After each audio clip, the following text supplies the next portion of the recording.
The morning sunlight filled the kitchen as Naomi reached for her smoothie. The bright green drink looked perfect, just like Trevor made it every morning for the past month.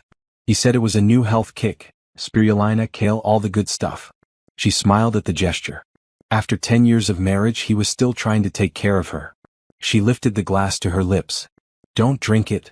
The scream tore through the quiet morning.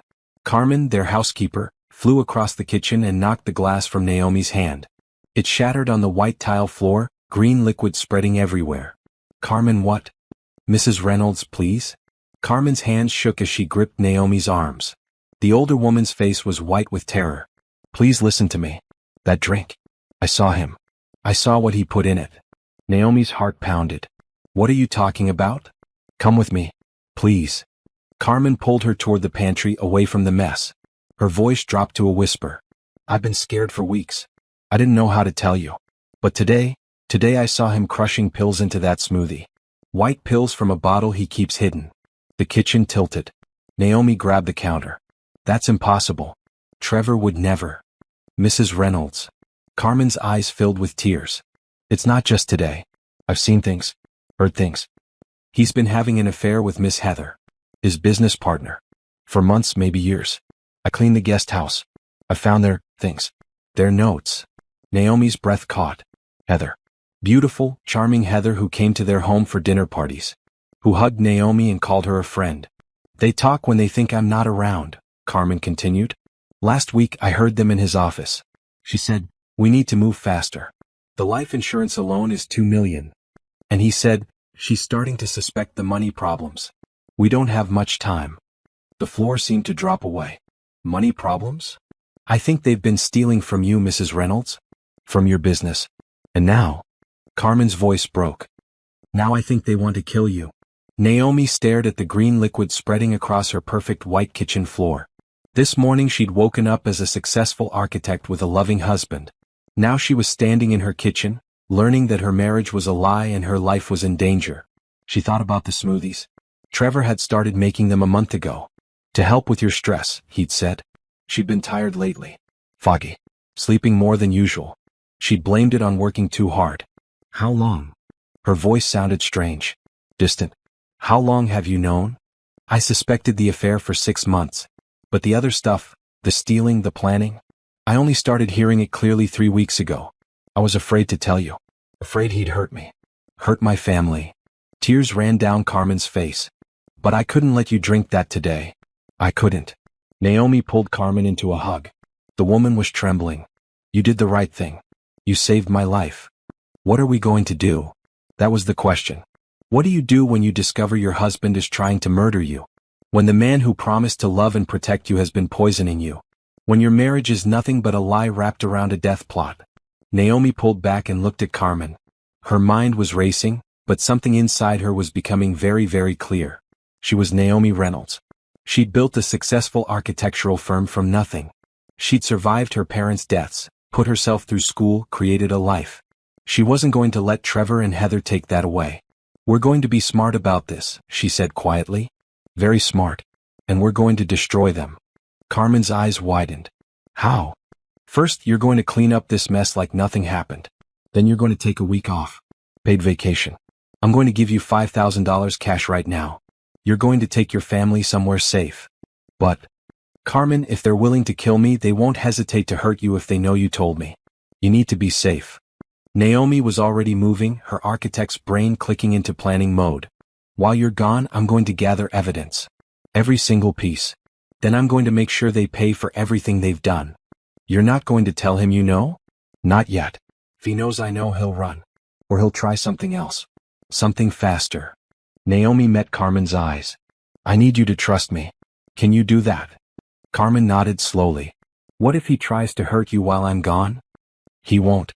He thinks his plan is working. He thinks I'm slowly getting sicker, that I'm not suspecting anything. I'm going to act exactly the same. Drink his smoothies, but I'll dump them when he's not looking. Act tired and confused. Be the perfect victim." That sounds dangerous. Living with him is dangerous. But now I know what I'm dealing with. Naomi opened a drawer and pulled out a stack of cash she kept for emergencies. She counted out $100 bills and pressed them into Carmen's hands. "Take your family to your sister's place in Florida. Stay there for a week. Keep your phone off. I'll call you when it's safe. Carmen clutched the money, tears still flowing. Thank you, Mrs. Reynolds. Thank you for believing me. Thank you for being brave enough to tell me. Naomi hugged her again. Now go. Pack fast and leave before Trevor gets back from his morning run. After Carmen left, Naomi stood in her kitchen, staring at the green stain on the white tiles. Her hands were steady now. Her mind was clear. Trevor had made a mistake. He'd underestimated her. Thought she was just a trusting wife who would never see through his lies. Thought she would go quietly into whatever death he'd planned. He was wrong. Naomi got cleaning supplies and scrubbed away every trace of the spilled smoothie. She made a fresh one from the pitcher in the refrigerator, using the exact same glass. She set it on the counter where it had been. Then she went to her office and started making phone calls. Quiet calls. Careful calls. The war had begun. And Trevor Reynolds had no idea he'd already lost. 3 hours later, Trevor came home from his extended run. He was sweaty, but Naomi noticed his hair was dry. She noticed a lot of things now that she was really looking. Hey, beautiful. He kissed her cheek. His smile was perfect. Loving. A complete lie. You feeling okay? You look a little pale. Just tired? I think I'm coming down with something. The words tasted like poison in her mouth, but she kept her voice soft. Wait. Exactly what he wanted to hear. Did you drink your smoothie? That should help. She gestured to the sink where the empty glass sat. She'd poured the drink down the drain and rinsed the glass. Yeah, thanks for making it. You're so sweet. His smile got bigger. Anything for you, babe. Why don't you go rest? I'll make us lunch. That sounds perfect. She kissed him back, fighting the urge to pull away. This man had been slowly poisoning her, stealing from her, planning her death. And now he was smiling at her like she was the love of his life. She went upstairs to their bedroom and closed the door. Then she locked it and pulled out her laptop. Her hands were shaking again, but this time it was anger, not fear. She started with their bank accounts. She was the primary earner. Her architectural firm brought in $600,000 a year. Trevor worked with Heather at their real estate development company, which made decent money but nothing close to Naomi's income. They'd always kept finances together. She trusted him. That was her first mistake. The checking account looked normal. But when she dug into the business account for Reynolds Architecture, her stomach dropped. There were transfers. Dozens of them. Small amounts at first, $5,000 here, $10,000 there. Then bigger. $20,000. $50,000. All marked as operating expenses or contractor payments. She pulled up the contractor files. Half the companies listed didn't exist. She checked the business registry. Nothing. Trevor had been creating fake invoices and transferring money to accounts she didn't recognize. Over the past 2 years, $843,000 had been stolen from her company. Naomi sat back, her vision blurring with rage. She'd worked for 15 years to build this business. Every dollar had been earned through late nights, difficult clients, and perfect designs. And Trevor had been stealing it piece by piece while kissing her goodnight. She forced herself to breathe. Focus. Emotion was the enemy right now. She needed evidence. Proof that would hold up in court. She started screenshotting everything. Bank statements, transfers, fake invoices. She created a hidden folder on her computer and backed everything up to 3 different cloud services. Then she made paper copies and hid them in her office at work. Next, she checked the credit cards. More surprises. Trevor had taken out 3 cards in her name without telling her. They were maxed out. $75,000 in charges. Hotels, restaurants, jewelry stores, furniture deliveries to an address she didn't recognize. She looked up the address. It was a luxury apartment building downtown.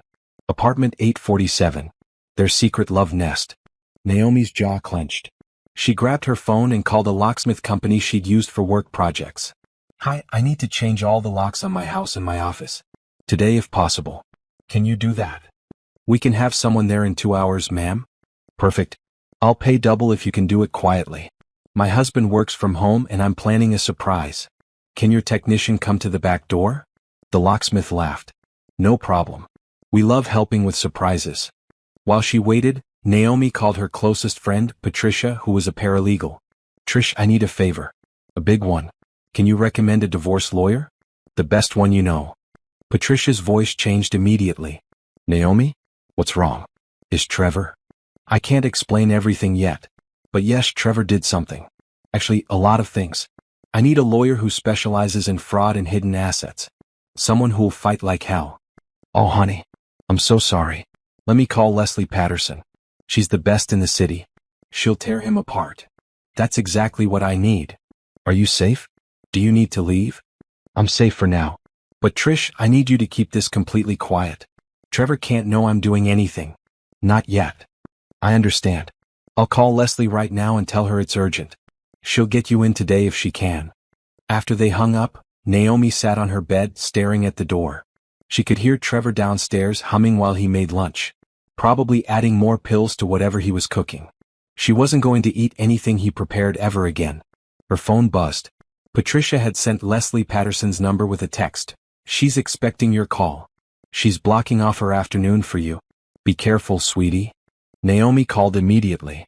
Miss Patterson? My name is Naomi Reynolds. Patricia Chin referred me. Mrs. Reynolds. Patricia told me you need help urgently. Can you tell me what's happening?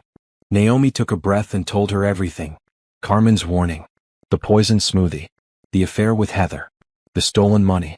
The credit card fraud. The secret apartment. All of it. Leslie listened without interrupting. When Naomi finished, there was a pause.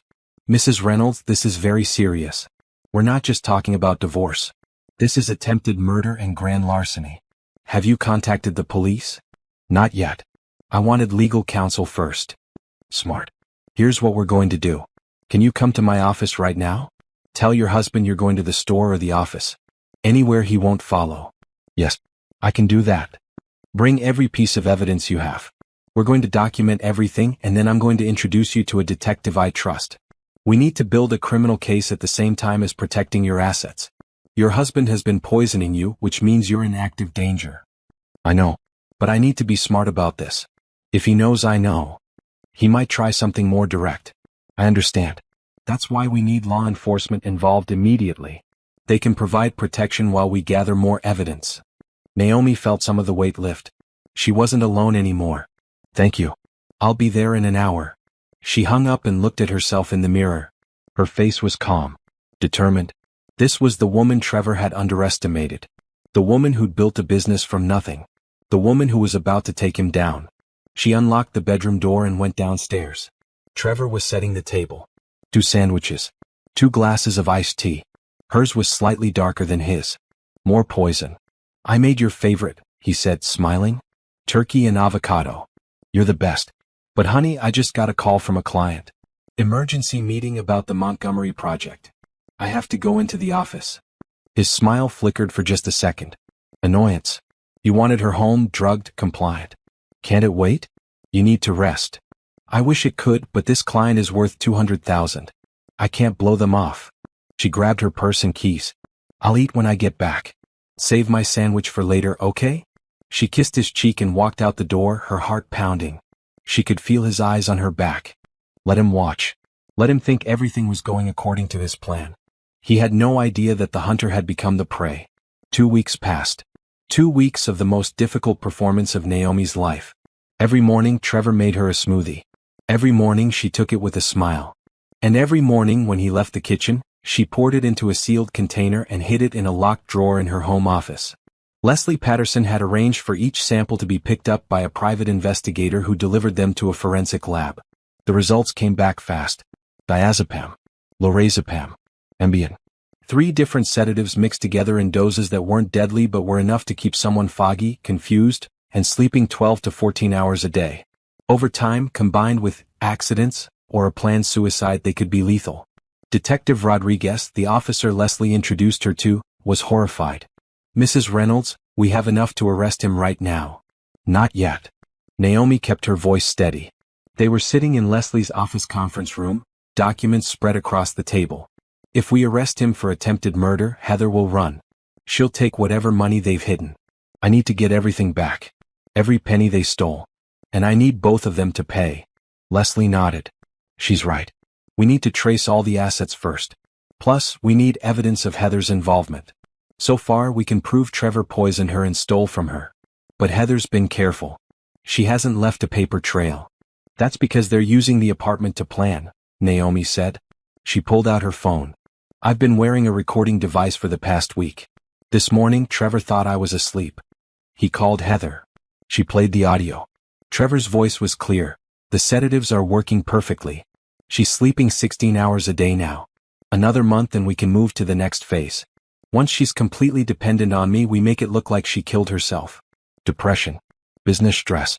Everyone will believe it. Heather's voice responded. And you're sure the life insurance will pay out even if it's suicide? I made sure when I updated the policy 6 months ago. No suicide clause after the first year.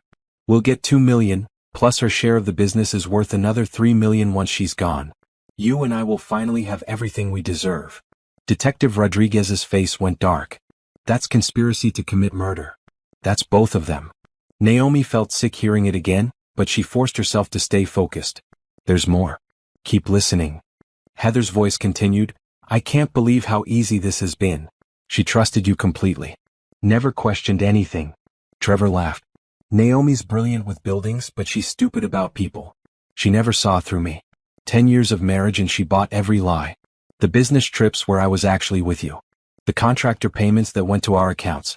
She signed everything I put in front of her. What about the maid? Carmen. She's been looking at you weird lately. I'll pay her off if I have to. Or we can make sure she has an accident too. Whatever it takes. The recording ended. The room was silent. I want to kill him myself, Leslie said quietly. But we're going to destroy him legally instead. It'll hurt more. Detective Rodriguez was already on his phone. I'm bringing in the fraud division. This is bigger than I thought. Mrs. Reynolds, with your permission, I'd like to put a wire on you. Real surveillance. Every conversation recorded from here on out. Do it. For the next week, Naomi wore a wire 24 hours a day. She played the perfect drugged wife. She stumbled.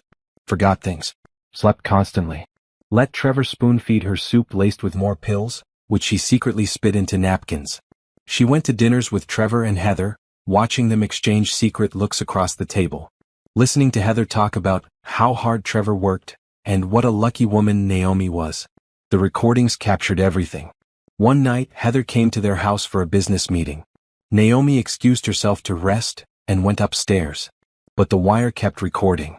She listened through earbuds hidden in her bedroom as Trevor and Heather talked in his office below. She's getting sicker faster than we expected, Heather said. Maybe we should slow down on the drugs. What? This is perfect. Another 2 weeks and we can stage the suicide. I found her antidepressant prescription from 5 years ago. We can say she relapsed. Make it look like she took the whole bottle. What about her business partner? Robert? He might ask questions. Robert's clueless. Once Naomi's gone, I'll convince him to sell the firm. Tell him she would have wanted it. He'll believe me because I'm the grieving husband. Naomi's hands clenched. Robert had been her partner for 8 years. He'd helped her build Reynolds Architecture from the ground up. Trevor was planning to steal that too. And after? Heather's voice dropped. After it's done, we can finally be together openly? We can do whatever we want. I've already looked at houses in Costa Rica. No extradition treaty. We can take the money and disappear if anyone asks too many questions. I love you. I love you too. Just a little while longer, baby. Then it's us against the world. Naomi ripped the earbuds out. She ran to the bathroom and vomited. Not from the drugs, she'd been faking taking those for days. But from the pure disgust of hearing the man she'd married plan her murder like it was a business transaction. She cleaned up and looked at herself in the mirror. Her eyes were red but fierce. Just a little while longer, she whispered to her reflection. Then I'm going to destroy both of you. The next day Leslie called with news. The forensic accountant found more. Trevor and Heather have been running their real estate scam for 3 years.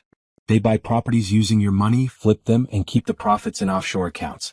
We've traced 14 different properties. The total theft is over $2 million. Can we freeze the accounts? We're working on it. But here's the good news, I spoke to Trevor's parents. They've agreed to meet with us. His parents? Naomi was surprised. She'd always gotten along with Beverly and Thomas Reynolds. They'd welcomed her into the family with open arms. I told them what their son was doing. They didn't believe me at first, but when I played them some of the recordings. Leslie paused. They're devastated. But they want to help. They said they'll do whatever it takes to make sure justice is served. That evening, Naomi met with Beverly and Thomas at Leslie's office. Beverly was crying before Naomi even sat down. Naomi, sweetheart, I'm so sorry. I'm so sorry. The older woman pulled her into a hug. We had no idea. We raised him better than this. We thought. It's not your fault, Naomi said, even though part of her wanted to blame someone. Anyone. Thomas looked 10 years older than the last time she'd seen him.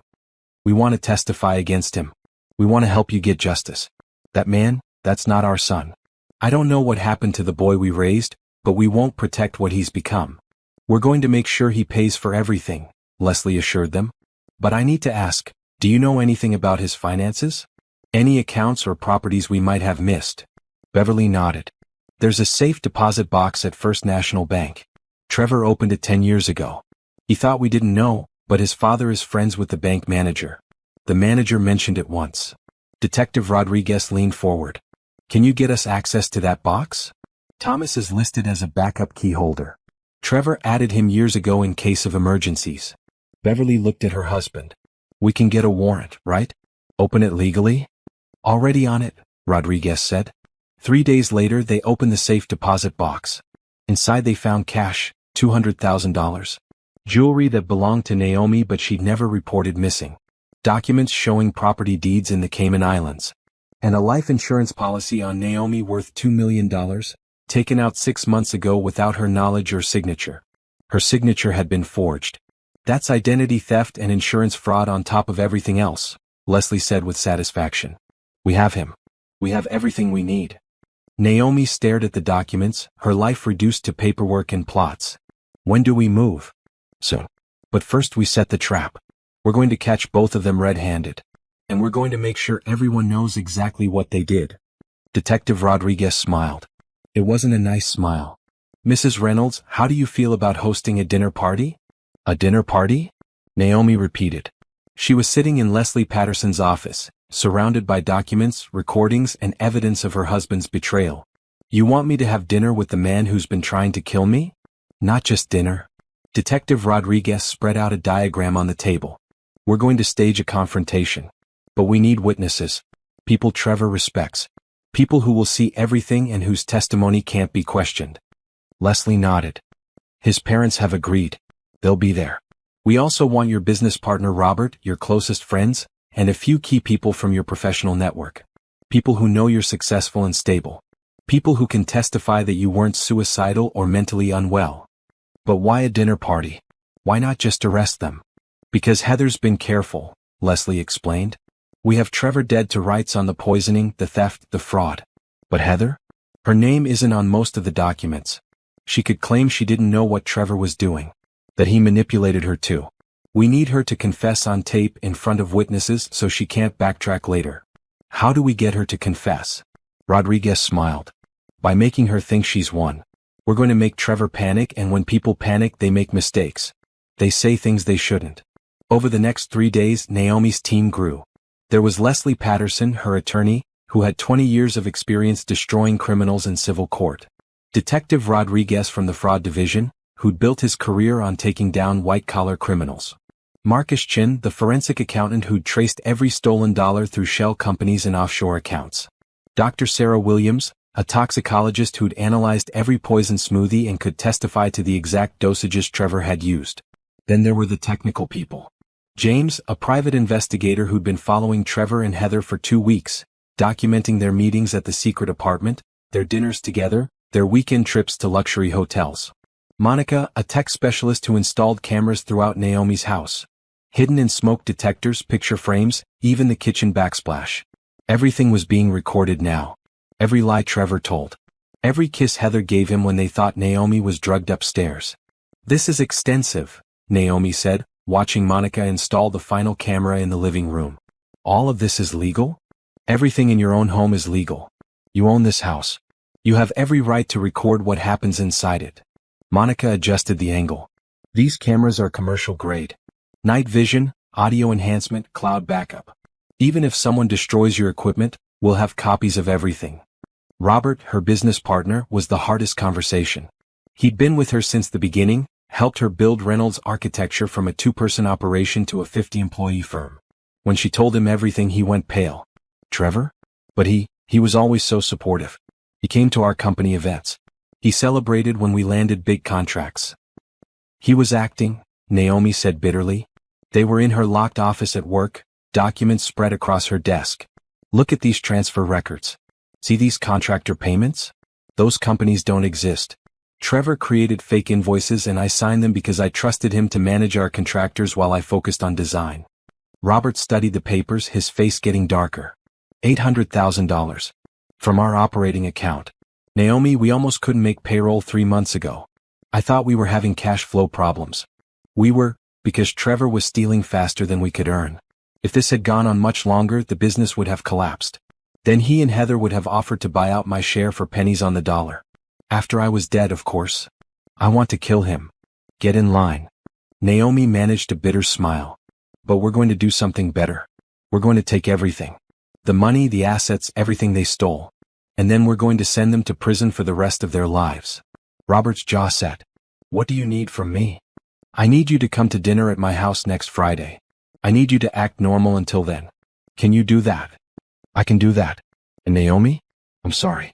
I should have noticed something was wrong with the finances sooner. You trusted me to handle household vendors. That's not your fault. It's his. Patricia, her paralegal friend, helped coordinate the logistics. So Friday night, 7 p.m. You want me, Robert, Beverly and Thomas Reynolds, Detective Rodriguez, who you'll introduce as your friend Mark, and who else? My friend Denise from college. She's a psychologist. I need someone who can testify about my mental state if this goes to trial. Naomi checked her list. And Jorge, my neighbor. He's a retired judge. Trevor respects him. That's 7 people plus you, Trevor and Heather. 10 total. Intimate enough to seem normal, but enough witnesses that nobody can claim they misunderstood what happened. Exactly. The hardest part was continuing the performance at home. Naomi had to act drugged and tired while secretly preparing for war. Every morning she took Trevor's poison smoothie and dumped it while he showered. She ate only food she prepared herself when he wasn't looking. She pretended to take the pills he gave her with dinner, hiding them under her tongue and spitting them out later. At night, lying in bed next to a man who wanted her dead, she planned. The money was her first priority. With Marcus, the forensic accountant's help, she'd identified every account, every property, every asset Trevor and Heather had stolen or hidden. Offshore accounts in the Cayman Islands, frozen with international warrants. The secret apartment downtown, she now held the lease in her name only through a legal maneuver. The investment properties they'd bought with her money, legally transferred back to her company with backdated ownership documents that proved fraud. They won't be able to touch any of it, Marcus assured her. And when they're convicted, you'll get full restitution plus damages. Every penny they took plus interest plus penalties. We're talking about $3 to $4 million by the time this is settled. I don't care about the money. I mean, I do, but... Naomi struggled to find the words. I want them to understand that they didn't just steal from me. They stole my trust, my love, 10 years of my life. I want them to know what it feels like to lose everything. Leslie put a hand on her shoulder. They will. When this is over, Trevor won't just lose his freedom. He'll lose his family, his reputation, his future. Heather will lose everything she worked for. They'll spend the next 10 to 15 years in prison, and when they get out, they'll have nothing. No money, no prospects, no one who will trust them. You're going to live well. They're going to live with the consequences of what they did. The night before the dinner party, Naomi couldn't sleep. She lay in bed, Trevor snoring beside her, and thought about what was coming. Tomorrow everything would change. Tomorrow the truth would come out. Tomorrow she would stop being a victim and become the woman who fought back. She thought about Carmen, safe in Florida with her family, waiting for the call that it was over. She thought about all the poison smoothies in the evidence locker. All the recordings of Trevor and Heather planning her death. All the stolen money traced to accounts with their names on them. She thought about 10 years of marriage. The good times, and there had been good times, at least she'd thought so. The wedding day when Trevor had cried saying his vows. The vacations. The quiet Sunday mornings. Had any of it been real? Or had he been planning this from the beginning? She'd never know. And maybe it didn't matter. What mattered was tomorrow. What mattered was justice. Naomi got out of bed and went to her closet. She pulled out a dress she'd bought last week. Deep blue, elegant, powerful. The kind of dress you wear when you're about to change your life. Tomorrow night she would wear this dress. Tomorrow night she would serve dinner to the man who tried to kill her. And tomorrow night she would watch as everything he'd built with lies came crashing down. She hung the dress on her closet door where she'd see it first thing in the morning. A reminder. A promise. Tomorrow Trevor Reynolds would learn that he'd married the wrong woman. Friday morning arrived with perfect weather, clear skies, cool temperature, a good day for endings. Naomi woke up before Trevor and went for a run. Real exercise felt amazing after weeks of pretending to be sick and tired. Her body was strong. Her mind was clear. Today was the day. When she got back, Trevor was in the kitchen making breakfast. Or rather, making his special poison smoothie for her. "Morning, beautiful. How was your run?" He smiled like he'd smiled for 10 years. Like he loved her. Like he wasn't crushing sedatives into her drink. "It was great. I feel better today. Like I'm finally getting my energy back." She kept her voice bright, innocent. Something flickered in his eyes. Concern? Suspicion? That's good. But don't push yourself too hard. You've been so tired lately. Here, drink this. It'll help. She took the green smoothie and pretended to sip it. "You're always taking care of me. That's what husbands are for." He kissed her forehead, and it took everything Naomi had not to pull away. "So, tonight, this dinner party you planned. Is there something special you're celebrating?" "Just wanted to have friends over. We haven't entertained in months. I thought it would be nice." The lie came easily now. She'd gotten good at lying back to him. "You invited Heather, right?" "Yeah, she's coming. Though I don't know why you wanted her there. You usually find business talk boring at dinner parties. Heather's your partner. She should be included." Naomi smiled sweetly. "Besides, I feel like I've barely gotten to know her. After tonight, I'm sure we'll be so much closer." Trevor relaxed. "That would be great. Heather really admires you, you know. She's always saying how talented you are." "I bet she does," Naomi thought. "Admires me enough to plan my murder." After Trevor left for the gym, Naomi poured the smoothie into a collection container, number 47 in evidence. Then she started preparing for the dinner party. Monica arrived first to check all the camera systems. "Everything's running perfectly. I've got 14 different angles covering your dining room, living room, and kitchen. Audio is crystal clear. Detective Rodriguez will be monitoring from a van outside. The moment we have what we need, he'll come in. What if something goes wrong? What if they figure out it's a setup? Then we arrest them immediately. But trust me, people like Trevor and Heather? They're too arrogant to see the trap. They think they're smarter than everyone else. That's what's going to destroy them." Leslie Patterson arrived next with final instructions. "Okay, here's how this works. You're going to host a normal dinner party. Eat, drink, chat. About halfway through, you're going to excuse yourself and say you need to take a call. You're going to go to your office and I'm going to be there waiting. We're going to put together a presentation, supposedly vacation photos. But actually it's all the evidence. Videos of Trevor and Heather together. Audio of them planning your murder. Bank records showing the theft. Everything. And then you come back to the dining room and announce you have a surprise. You're going to show everyone your vacation photos on the TV screen. Trevor and Heather will see what's happening, but they'll be surrounded by witnesses. They won't be able to run. And when they react, when they try to explain or deny, we'll have their confession on tape in front of everyone." Patricia arrived early to help set up. She hugged Naomi tight. "You're the bravest person I know. Are you ready for this?" "I've been ready since Carmen knocked that smoothie out of my hand." By 6:30, everything was perfect.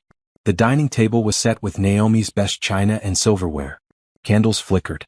Soft music played. A beautiful meal was catered and waiting in the kitchen. She wasn't about to let Trevor anywhere near the food tonight. The guests started arriving. Robert first, giving Naomi a supportive squeeze on her shoulder. Then Denise, her college friend who'd been briefed on everything and knew her role. Jorge, the retired judge from next door who thought this was just a social dinner. Beverly and Thomas Reynolds arrived together, both looking nervous but determined. Patricia was already there, playing the role of helpful friend. And finally, Detective Rodriguez. Naomi introduced him as Mark Rodriguez, an old friend from college. He shook Trevor's hand and smiled. Trevor had no idea he was being greeted by the man who would arrest him in less than 2 hours. Trevor was playing the perfect host, pouring wine, making small talk. He looked relaxed. Happy. He thought everything was going according to plan. His wife was getting sicker. His alibi was perfect. Soon he'd be a grieving widower with millions of dollars. At 7:15, Heather arrived. She was stunning in a red dress, her blonde hair perfect, her smile bright. She hugged Naomi like they were best friends. "Naomi, you look amazing. Trevor said you've been under the weather, but you look wonderful tonight." "I'm feeling much better." Naomi returned the hug, fighting the urge to push her away. "So glad you could make it. Let me introduce you to everyone." Watching Trevor and Heather work the room together was educational. They were careful. No obvious touches. No lingering looks. But Naomi could see the small signals. The way Heather's hand brushed Trevor's when she passed him, the way his eyes followed her across the room, the secret smile they shared when they thought no one was looking. Beverly Reynolds saw it too. Naomi caught her eye, and the older woman's face was filled with pain and rage.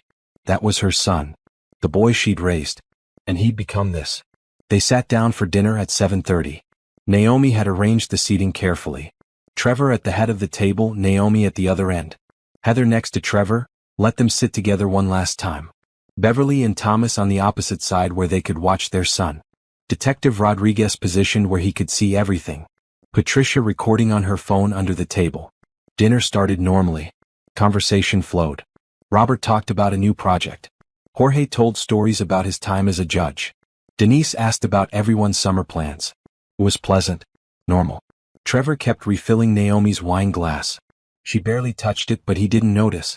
He was too busy whispering with Heather, both of them thinking they were getting away with everything. At 8 o'clock, Naomi's phone rang. Right on schedule. Oh, excuse me. It's a client. I need to take this. I'll just be a minute. She stood up and walked to her home office. Leslie was waiting there with a laptop and a presentation already loaded. Ready? More than ready. They went back to the dining room together. Sorry about that. But actually, while I have everyone here, I wanted to show you something. Trevor and I have been planning a vacation, and I put together a little presentation. Trevor, honey, you haven't seen this yet. Surprise. Trevor smiled, playing along. Vacation photos? Babe, we haven't even gone on vacation yet. Oh, these aren't from a future vacation. These are from the past few months. You'll see. Naomi dimmed the lights and turned on the large TV mounted on the dining room wall. Everyone, I hope you're ready for a very special show.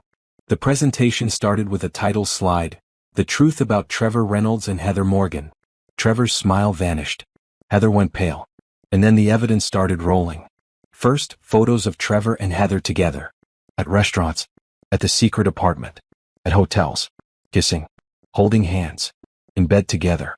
Beverly gasped. Thomas put his head in his hands. What is this? Trevor demanded, standing up. Naomi, what the hell are you doing? I'm showing our friends and family the truth. Naomi's voice was calm. Steady. Keep watching. It gets better. Next came the audio recordings. Trevor's voice. The sedatives are working perfectly. She's sleeping 16 hours a day now. Another month and we can move to the next phase. Heather's voice. I can't believe how easy this has been.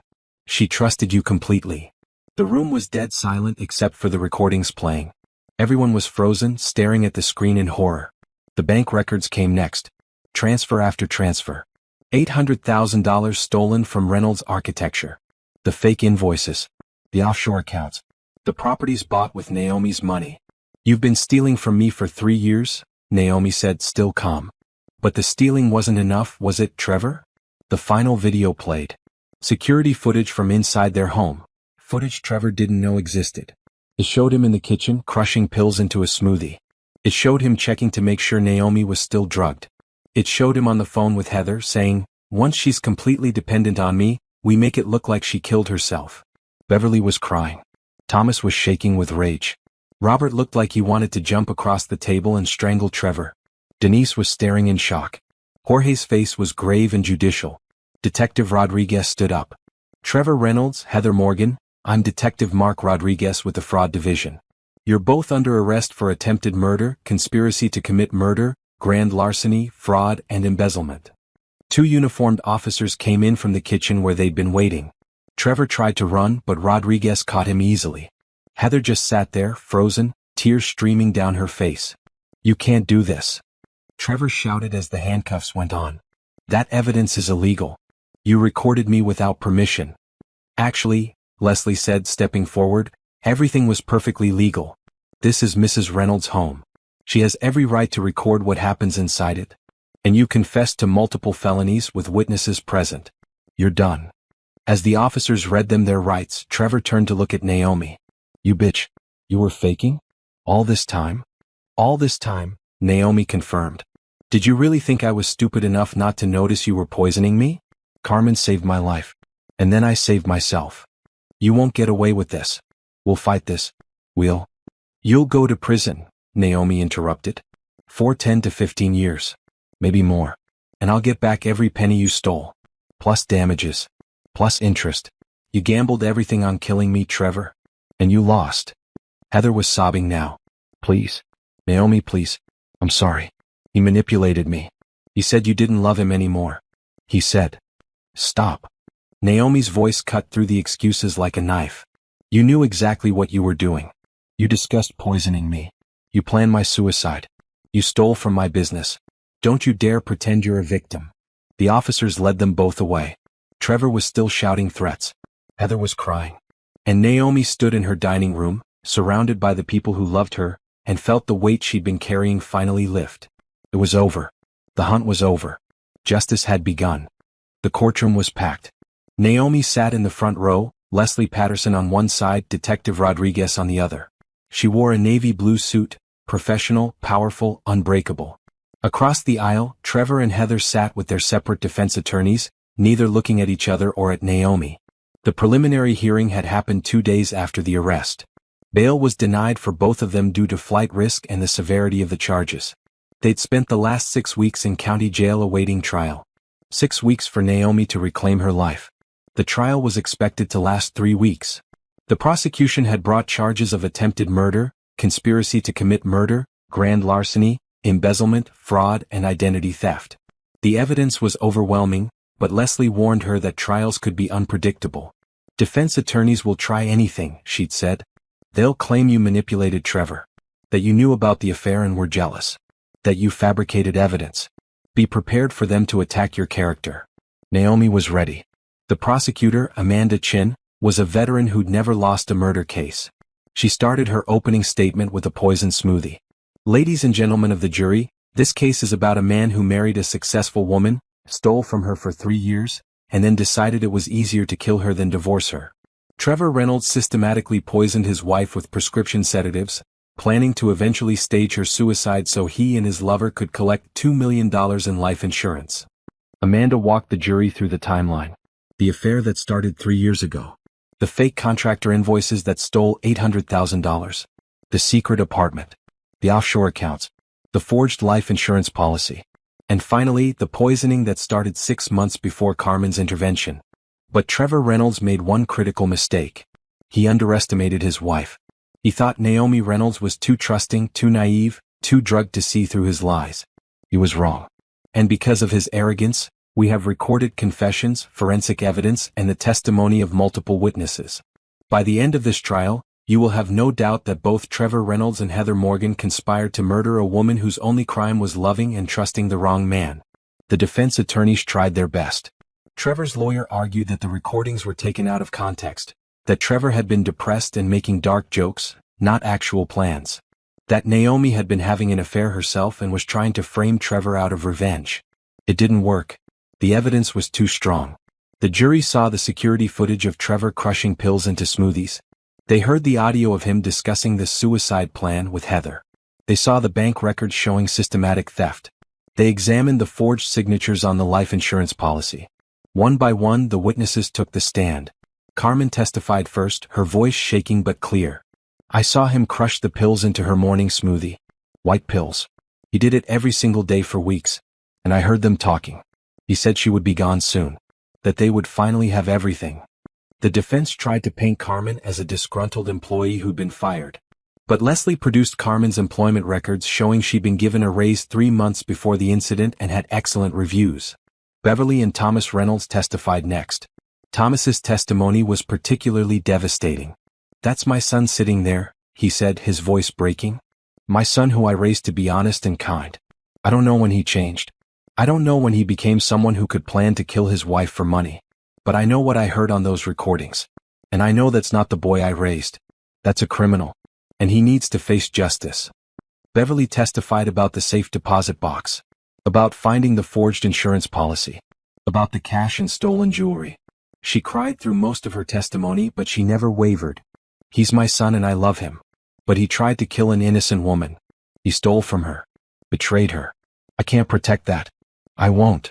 Robert testified about the business fraud. Marcus, the forensic accountant, walked the jury through the fake invoices and offshore accounts. Dr. Williams, the toxicologist, explained exactly what doses of sedatives were found in the smoothies and what effects they would have had on Naomi over time. This was not a one-time overdose, Dr. Williams explained. This was a systematic, long-term poisoning designed to make Mrs. Reynolds appear mentally and physically ill. Over several more months, the cumulative effects could have been fatal, especially if combined with additional drugs and a staged suicide. Then Naomi took the stand. She'd been dreading this moment. Having to face Trevor in court. Having to relive every lie, every betrayal. But as she sat in the witness box and met his eyes, she felt nothing but determination. Amanda Chin walked her through her testimony gently. Mrs. Reynolds, tell us about your marriage to the defendant. We were married for 10 years. I thought we were happy. I trusted him completely. I let him handle our household finances while I focused on growing my architectural firm. I signed documents he put in front of me because I never thought my husband would steal from me. When did you first learn about the poisoning? On March 15th, when our housekeeper Carmen knocked a smoothie out of my hand and told me she'd seen Trevor putting pills in it. Before that moment, I had no idea anything was wrong. I thought I was just tired from work stress. How did you feel when Carmen told you? Terrified. Betrayed. And then angry. Very, very angry. The defense attorney cross-examined her aggressively. Mrs. Reynolds, isn't it true you suspected your husband of having an affair months before this alleged poisoning? No.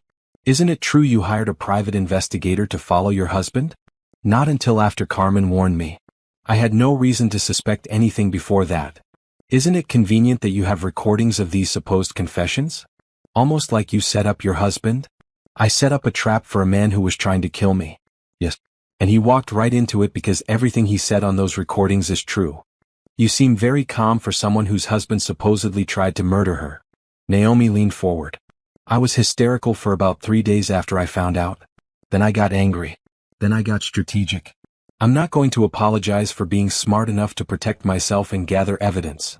The prosecution rested after 2 weeks. The defense put Trevor and Heather on the stand, which Leslie said was a mistake. Trevor claimed he'd been framed. That Naomi had been having an affair with Detective Rodriguez and had set this whole thing up to take his money. That the recordings were edited. That he'd never stolen anything. Amanda Chin destroyed him in cross-examination. Mr. Reynolds, you claim these recordings are edited. But they were recovered from multiple devices and independently verified by forensic experts. Are you saying all of them are fake? They must be. And the bank records showing $800,000 stolen from your wife's business? Also fake. Those were legitimate business expenses. For companies that don't exist? They did exist. Then why can't we find any business registration, tax records, or employees for these companies? Trevor had no answer. Heather's testimony was worse. She cried through most of it, claiming Trevor had manipulated her, that she didn't know about the poisoning, that she thought the money was from Trevor's own business. But the prosecution played the audio of her saying, I can't believe how easy this has been. She trusted you completely. Heather had no explanation for that. The jury deliberated for 6 hours. When they came back, the forewoman stood and read the verdict. On the charge of attempted murder, we find the defendant Trevor Reynolds guilty. On the charge of conspiracy to commit murder, we find both defendants guilty. On the charges of grand larceny, embezzlement, fraud, and identity theft, we find both defendants guilty. Guilty on all counts. Beverly sobbed. Thomas held her. Naomi felt Leslie squeeze her hand. They did it, Leslie whispered. It's over. Sentencing came 2 weeks later. The judge was an older woman with steel gray hair and no patience for criminals who preyed on their spouses. Mr. Reynolds, she said, looking at Trevor with disgust, you married a successful woman and then spent 3 years systematically destroying her. You stole from her. You poisoned her. You planned her murder. The only reason Mrs. Reynolds is alive today is because a courageous housekeeper intervened. For these crimes, I sentence you to 15 years in state prison without possibility of parole for the first 10 years. Trevor's face went white. Ms. Morgan, you were a willing participant in this conspiracy. You knew what Mr. Reynolds was doing and you encouraged it. You helped him steal from Mrs. Reynolds and you discussed her planned death without a shred of remorse. I sentence you to 12 years in state prison. Heather started crying again. Her lawyer put a hand on her shoulder. Additionally, the judge continued, I am ordering both defendants to pay full restitution to Mrs. Reynolds. Every penny they stole, plus interest, plus damages for emotional distress, plus the cost of her legal fees. The total comes to $3,800,000. The defendant's assets will be seized immediately to begin payment. The gavel came down. It was done. As Trevor and Heather were led away, Trevor looked back at Naomi one last time. His face was twisted with rage and hate. "This isn't over," he mouthed. Naomi smiled. A cold, satisfied smile. "Yes, it is," she mouthed back. Outside the courthouse, reporters swarmed. Leslie had advised Naomi to make a brief statement, to control the narrative. Naomi stood on the courthouse steps, cameras flashing, microphones thrust in her face. She took a breath and spoke clearly. "Today, justice was served for victims of domestic abuse and financial fraud. My ex-husband tried to kill me and steal everything I'd worked for. But he failed because one brave woman had the courage to speak up. If you suspect someone is being abused or manipulated, say something. If you're being abused, gather evidence and find help. You are not alone. And to anyone who thinks they can betray and destroy their partner without consequences, you're wrong. The truth always comes out. Thank you." She walked down the steps, Leslie and Patricia on either side of her, Detective Rodriguez clearing a path through the reporters. She'd won. Trevor was going to prison for 15 years. Heather for 12. Every penny they'd stolen would be returned to her. Her business was saved. Her life was saved. But more than that, she'd proven something to herself. She was strong enough to fight back. Smart enough to outthink them. Brave enough to stand up in court and tell her truth. Trevor Reynolds had tried to destroy her. Instead, she destroyed him. 6 months after the trial, Naomi stood in her newly remodeled office at Reynolds Architecture. The space was different now, brighter, more open, with floor-to-ceiling windows that let in natural light. She'd gutted the old office and rebuilt it from scratch. A fresh start. Just like her life. The restitution money had come through, all $3,800,000. The court had seized Trevor and Heather's offshore accounts, the secret apartment, the stolen jewelry, everything. Trevor's parents had even signed over some family assets to help make Naomi whole. She'd used $2 million to pay off the company's debts and invest in expansion. Reynolds Architecture now had 70 employees instead of 50. They'd moved to a bigger office space downtown. She'd hired the best designers in the city and landed 3 major contracts in the past 4 months. The remaining money went into a foundation, the Carmen Rodriguez Foundation for Domestic Abuse Survivors, named for the woman who'd saved her life. The foundation provided financial assistance, legal support, and safe housing for people trying to escape abusive relationships. Carmen herself worked there now as the director of community outreach. Naomi had hired her at triple her old salary with full benefits and a company car. She deserved it. "Naomi?" Robert knocked on her open office door. "The design team is ready for your review of the Women's Shelter project." "I'll be right there." The Women's Shelter was Naomi's most important project since the trial. A 20,000 square foot building that would house up to 50 women and children escaping domestic violence. It had secure rooms, a community kitchen, a children's play area, therapy rooms, and a job training center.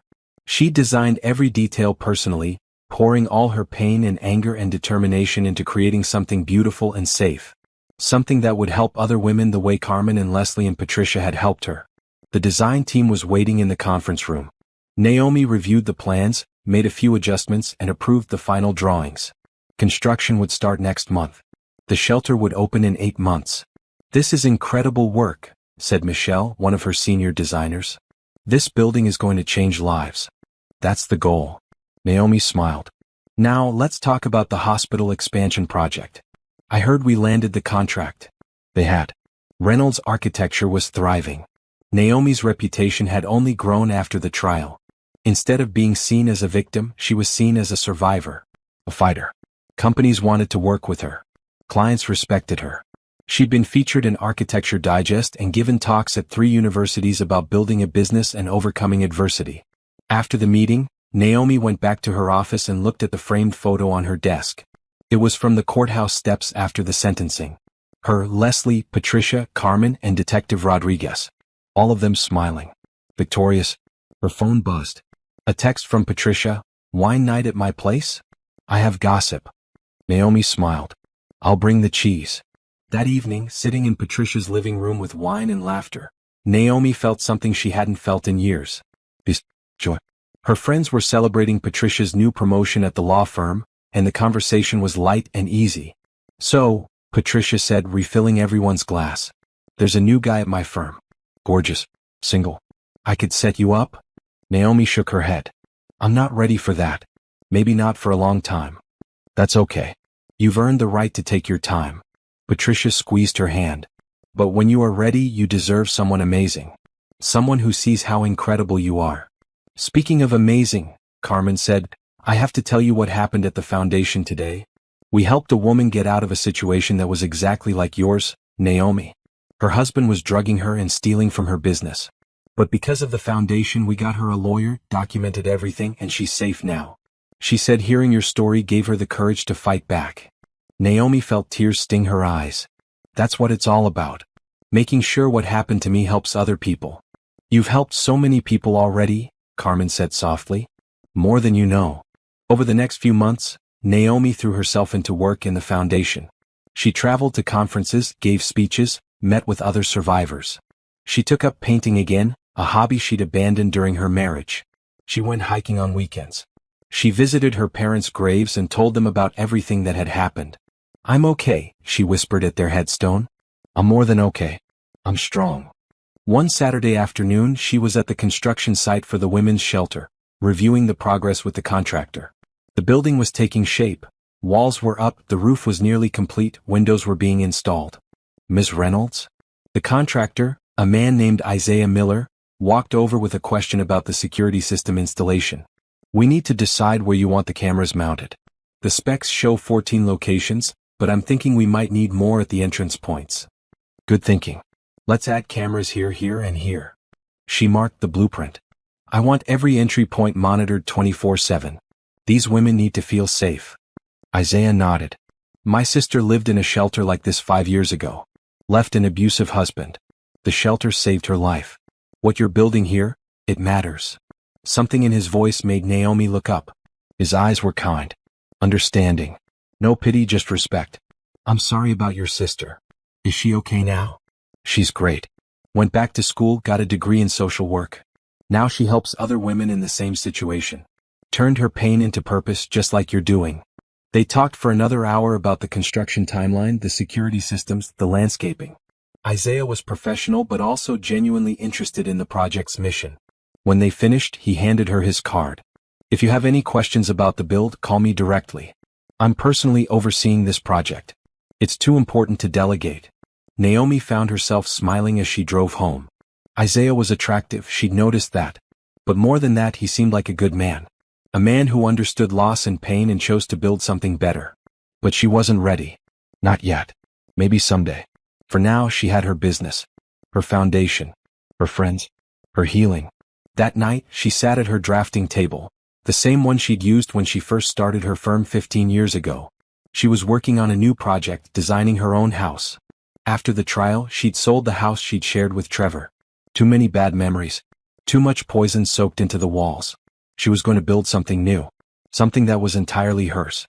The design was modern and clean with lots of windows and light. A home office where she could work. A garden for painting. A kitchen where she could cook without fear. A bedroom where she could sleep without lying next to a man who wanted her dead. As she sketched, she thought about the past year. The terror of discovery. The determination of the fight. The satisfaction of victory. The slow, painful process of healing.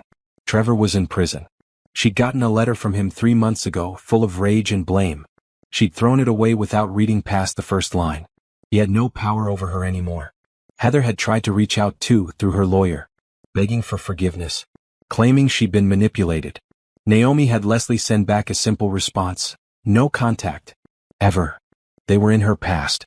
Her past that she'd survived and overcome. Her future was bright and clean in hers. Naomi put down her pencil and looked at the design for her new home. It was perfect. Strong foundation. Solid walls. Beautiful but practical. Protected but open to the light. Just like her. 4 months later, the women's shelter was almost complete. Naomi visited the site every week, watching her design come to life. Isaiah Miller's construction team was doing excellent work. Every detail perfect, every deadline met. Ms. Reynolds. Isaiah waved her over to where he was inspecting the security panel installation. Come look at this. We added motion sensors on all the windows like you requested. Even if someone tries to tamper with them from outside, the alarm will trigger immediately. Naomi examined the system. This is exactly what I wanted. Thank you for taking this so seriously. Of course. My sister Jordan is actually going to be one of the counselors here when it opens. She's excited to work in a facility this well designed. Your sister is coming to work here? Naomi was surprised. I'd love to meet her. She'd love that too. She's been following your story. She says you're an inspiration. Isaiah smiled. I hope that's not weird to say. But after what you went through, what you built from it, it gives people hope. They walked through the building together, Isaiah pointing out the final touches being added. Naomi noticed he was always respectful, always professional, but there was something else there too. A warmth. An understanding. Can I ask you something? Isaiah stopped in what would be the community room. Why did you decide to build this? I mean, I know the obvious reason, but this is a massive undertaking. You could have just donated money to existing shelters. Naomi looked around the bright, open space. Because I needed to create something positive from what happened to me. If I just took the money and went on with my life, Trevor would have won in a way. He would have changed who I am. But by building this, by helping other women, I'm proving that his betrayal didn't break me. It made me stronger. That's powerful. What happened with your sister? Naomi found herself asking. If you don't mind talking about it. Isaiah leaned against the wall, his expression somber. Her husband was a police officer. Started getting violent about 2 years into their marriage. She tried to leave 3 times, but he always found her. He had access to all the databases, knew how to track her phone, had connections everywhere. The 4th time she ran, she went to a shelter that knew how to hide people from law enforcement. They saved her life. That must have been terrifying for her. For your whole family. It was. Especially because he'd been my friend first. I introduced them. I felt guilty for years that I'd put her in that situation. Isaiah's jaw tightened. But Jordan tells me it wasn't my fault. People hide who they really are. You can't always see the monster beneath the mask. No, you can't, Naomi agreed quietly. They stood in comfortable silence for a moment.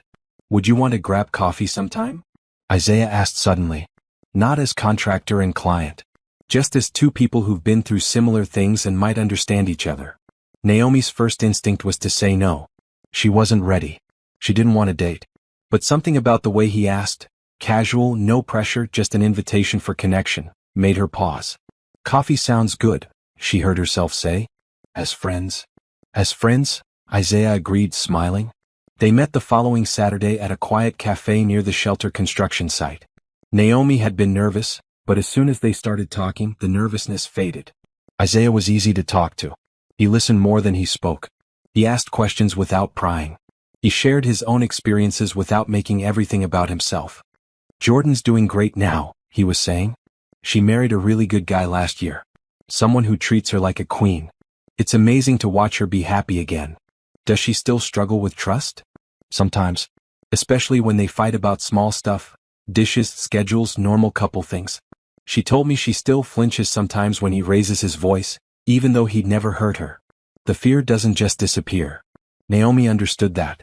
6 months ago, she'd been at a restaurant when a man at another table had suddenly stood up and raised his hand to signal a waiter. Naomi had instinctively ducked, her heart racing. The man hadn't even been near her, but her body had reacted to the memory of threat. I still have nightmares sometimes, she admitted. About the poisoning. About what would have happened if Carmen hadn't warned me. I wake up thinking I can't trust my food or my water. That's trauma. It takes time to heal. Isaiah reached across the table and almost touched her hand, then stopped himself. Sorry? I know you said friends. It's okay. Naomi appreciated that he'd stopped himself. Respected her boundaries. I'm just not ready for anything romantic. Maybe I won't be for a long time. I get that. And honestly, I'm not in a rush either. I got out of a relationship a year ago. Nothing dramatic like what you went through, but it ended badly. She wanted me to be someone I wasn't. I finally realized I was exhausted from trying to be enough for her. What do you mean? She was very ambitious. Wanted a certain lifestyle, a certain image. I'm a contractor. I make good money, but I'm not corporate lawyer money or tech CEO money. She kept pushing me to go into development, to flip houses, to build an empire. But I like what I do. I like working with my hands. I like finishing a project and knowing I built something solid. Naomi smiled. I think that's beautiful. Working with your hands, creating something real. That's what I love about architecture. I draw it and then it becomes real. It becomes a place where people live and work and find safety. They talked for 3 hours. About work, about healing, about their families, about the shelter project. When they finally left the cafe, Naomi realized she'd been smiling the whole time. Can we do this again? Isaiah asked. Same time next week? Yes. I'd like that. Over the next 2 months, coffee became a regular thing. Every Saturday they met and talked. Isaiah told her about his construction projects, about his family, about coaching his nephew's soccer team. Naomi told him about her business expansion, about the foundation's growth, about the satisfaction of watching the shelter take shape. They didn't talk about Trevor or Heather or the trial unless Naomi brought it up. Isaiah never pushed. Never asked for details she wasn't ready to share. He just listened when she needed to talk and changed the subject when she needed a break from the past. One Saturday they walked through the nearly finished shelter together. The walls were painted in calm, soft colors. The furniture was being delivered. The security system was fully operational. It was almost ready to open. This is incredible, Isaiah said, looking around the main gathering space. You should be so proud. We should be proud. You built this. Your team made my vision real. You know what I love about this building? Isaiah touched one of the walls. It's strong. Really strong. Reinforced walls, high security locks, cameras everywhere. But it doesn't feel like a prison. It feels safe but also open. Like the women here will be protected but also free. That's exactly what I wanted. Protection without confinement. Isaiah turned to her. You did that for yourself too, didn't you? After the trial. You built walls but you didn't lock yourself away. Naomi met his eyes. He understood. Really understood. I'm trying, she said softly. Some days are easier than others. I know it's scary, Isaiah said. Trusting again. Opening up again. Jordan told me it took her 2 years before she could even go on a date with her now husband. She said she had to learn to trust herself first. To trust her own instincts about people. Do you trust your instincts about people? Most of the time. I missed the signs with Jordan's ex-husband. But I've gotten better at seeing who people really are. Looking past what they say to what they do. They stood close together, and for the first time since the nightmare began, Naomi felt safe near a man. Not threatened. Not wary. Just safe. Isaiah, I need to be honest with you about something. Okay.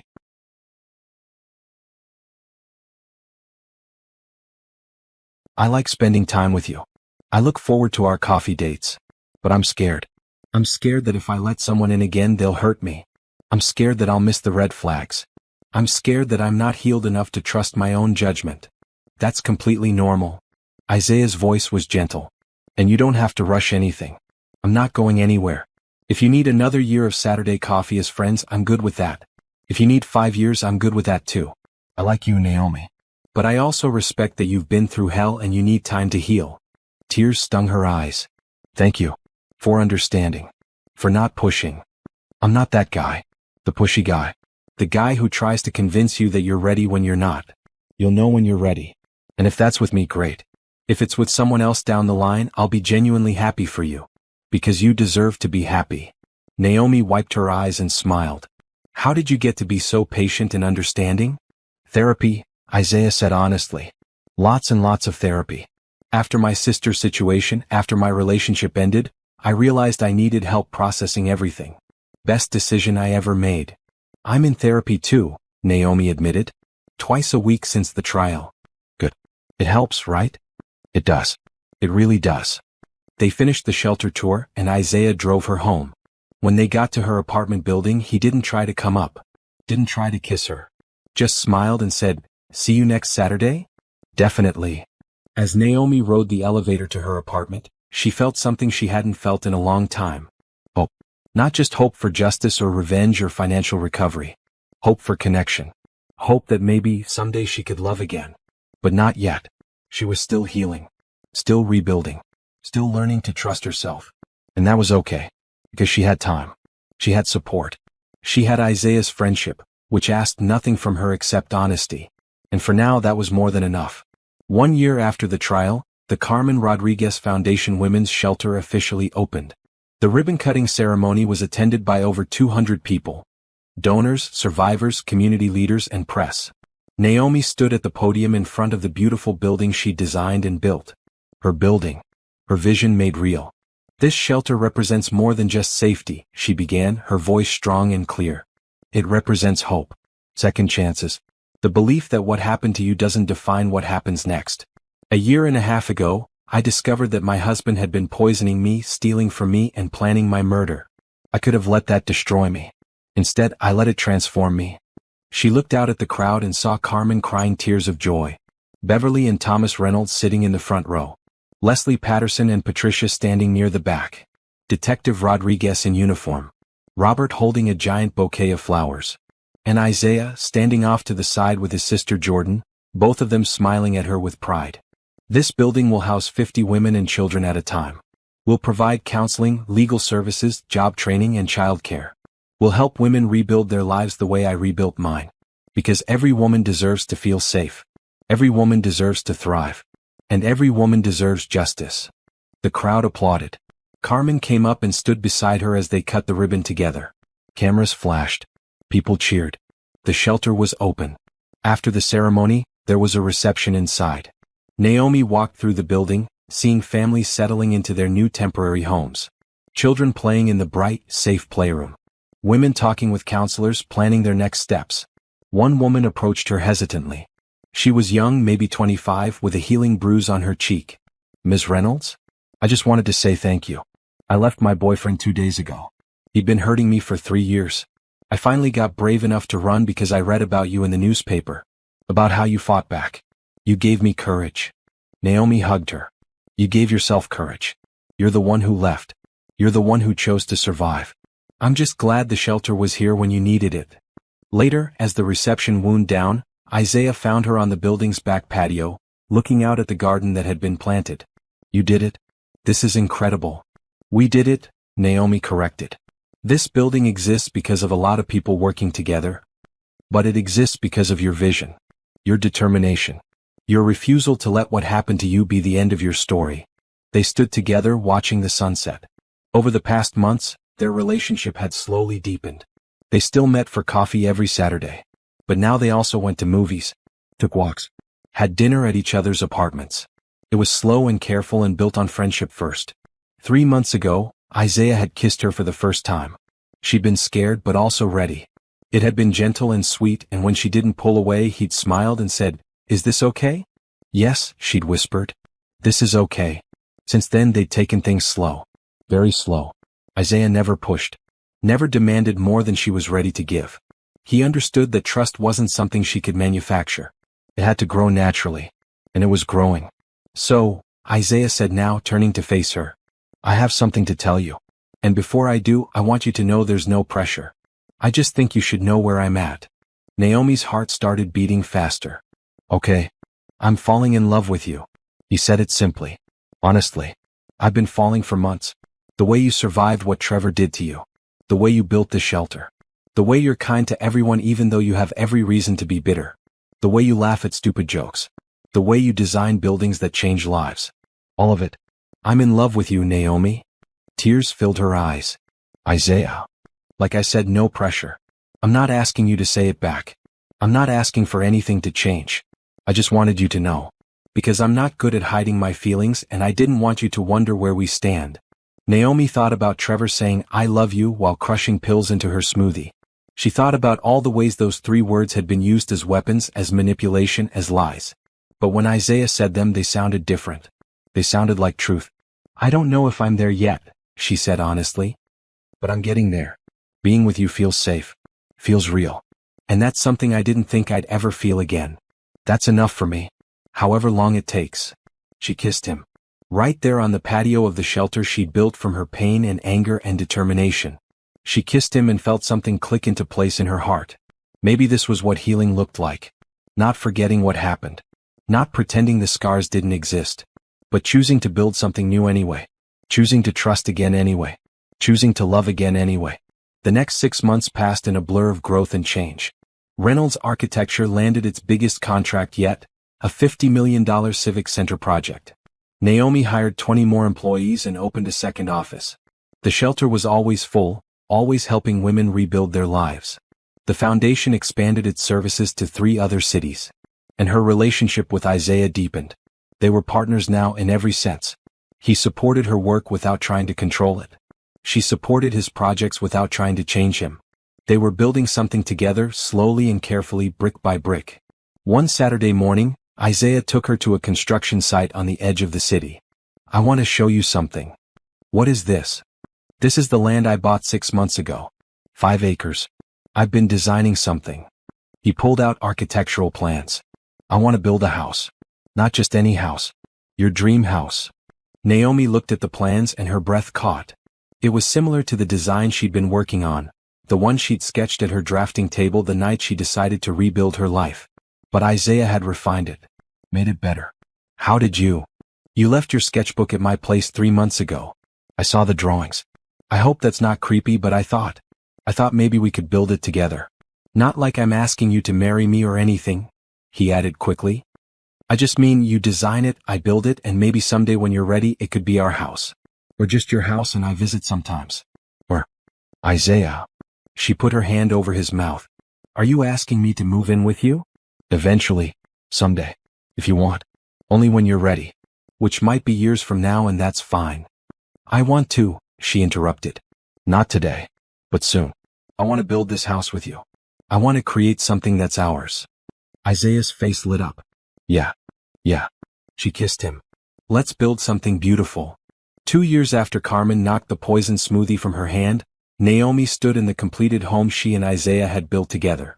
The house sat on 5 acres of land just outside the city, modern and beautiful, with floor-to-ceiling windows that let in light and views of the surrounding trees. Her home. Their home. Built on trust and patience and love that had grown slowly, carefully, honestly. Isaiah walked up behind her, wrapping his arms around her waist. What are you thinking about? Everything. Where I was 2 years ago. Where I am now. It feels like a different lifetime. You're a different person. Am I? Naomi turned to face him. Or am I just the person I was always supposed to be before Trevor tried to destroy her? Maybe both. The house was perfect.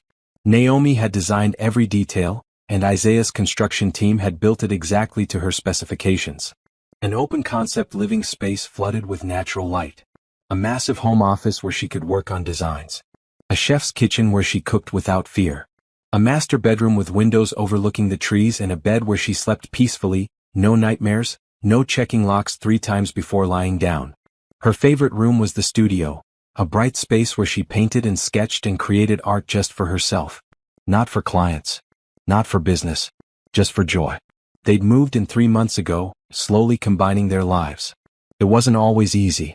Sometimes Naomi still panicked when Isaiah did something unexpected. Sometimes she still checked their bank accounts obsessively, making sure nothing was missing. Sometimes she still had nightmares about green smoothies and hospital beds. But she was healing. Truly healing. Her phone buzzed. A text from Carmen. You ready for tonight? Everyone's so excited. Tonight was the Foundation's annual gala, the biggest fundraiser of the year. Over 500 people would attend. Naomi would give a speech, present awards to survivors who'd rebuilt their lives, and raise money to open more shelters in more cities. 2 years ago, she'd been a trusting wife with a successful business. Then she'd become a victim, then a fighter, then a survivor. Now she was a philanthropist, an advocate, a woman who'd turned her trauma into transformation. I should start getting ready, she said to Isaiah. The gala starts in 3 hours. I'm so proud of you. You know that, right? She kissed him. I know. And I'm proud of me too. The gala was held at the city's most prestigious hotel. Naomi wore a stunning silver dress, her natural hair styled in elegant curls, her makeup flawless. She looked powerful, successful, unbreakable. Isaiah stood beside her in a sharp black suit, his hand resting lightly on her back. Supportive but not possessive. There when she needed him, stepping back when she didn't. The ballroom was packed. Politicians, business leaders, celebrities, and hundreds of regular people who donated to the Foundation's mission. The shelter had helped over 200 women in its first year. The Foundation had expanded to 5 cities. They'd prevented an estimated 43 women from being killed by their partners based on intervention statistics. 43 lives saved. Because Carmen had been brave enough to scream, "Don't drink it." Because Naomi had been smart enough to fight back. Patricia found her near the silent auction tables. This is amazing. Look at all these people. I can't believe how much support we've gotten. That's because people see what you've built from tragedy. They want to be part of that. They want to help. Leslie Patterson came over, holding a glass of champagne. I hate to bring up the past, but I thought you should know. Trevor's appeal was denied yesterday.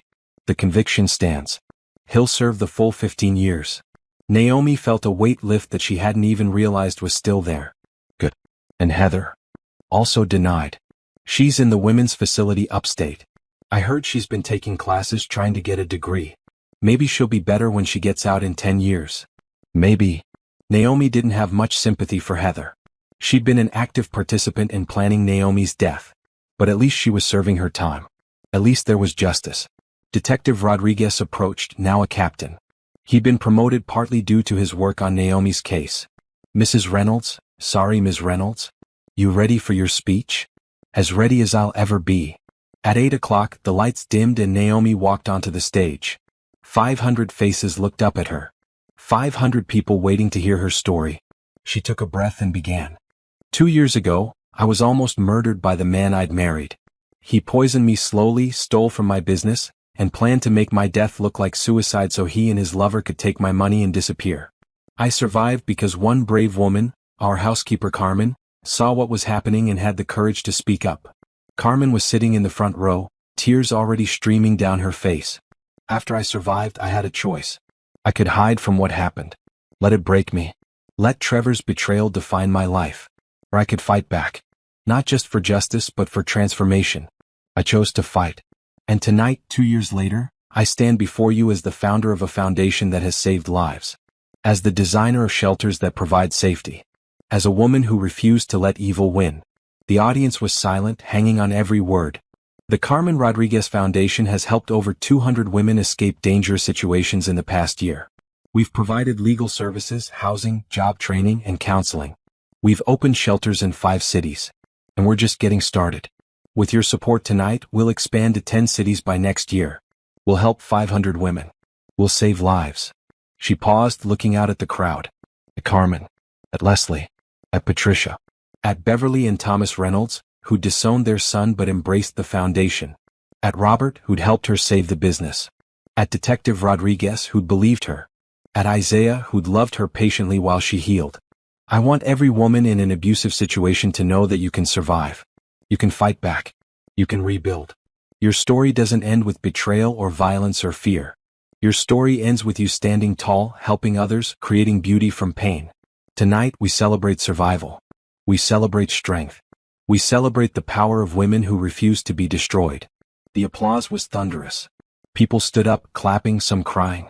Naomi stepped off the stage and Carmen rushed up to hug her. You did it, Carmen whispered.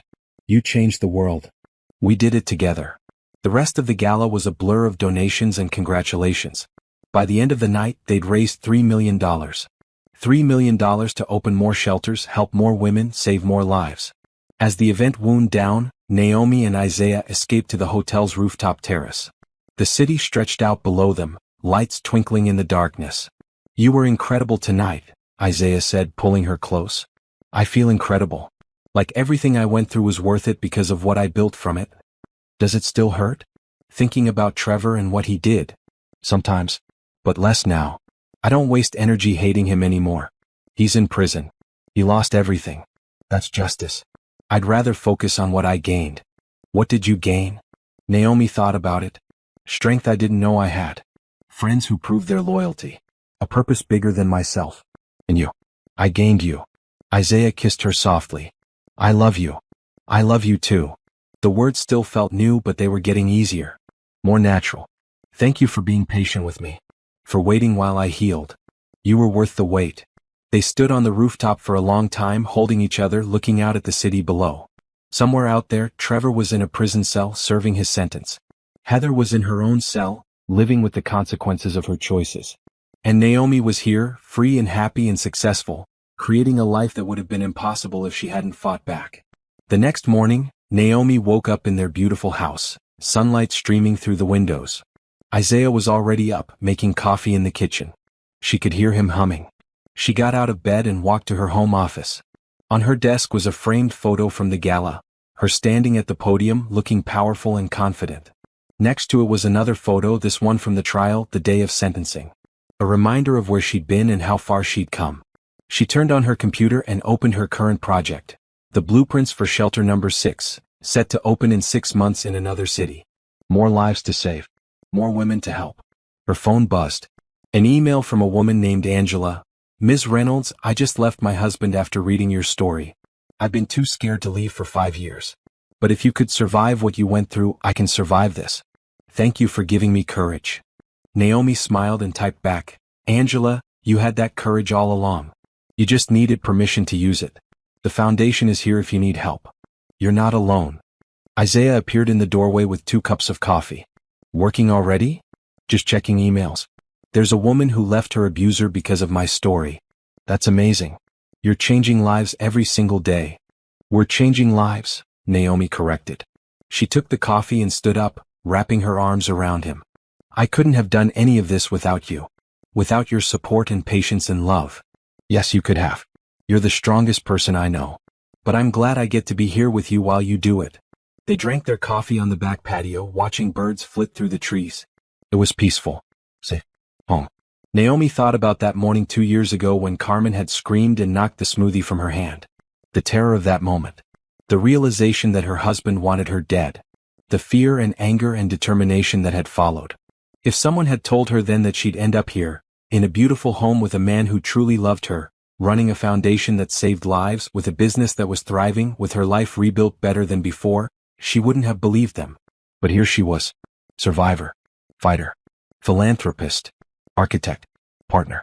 Woman who'd faced evil and refused to let it win. Trevor had tried to destroy her. Instead, she destroyed him and built something beautiful from the ruins. She was no longer the woman who'd trusted blindly. She was no longer the victim who'd been poisoned and betrayed. She was no longer the fighter gathering evidence in secret. She was Naomi Reynolds, CEO, founder, designer, advocate, survivor, the woman she'd become. And she was just getting started.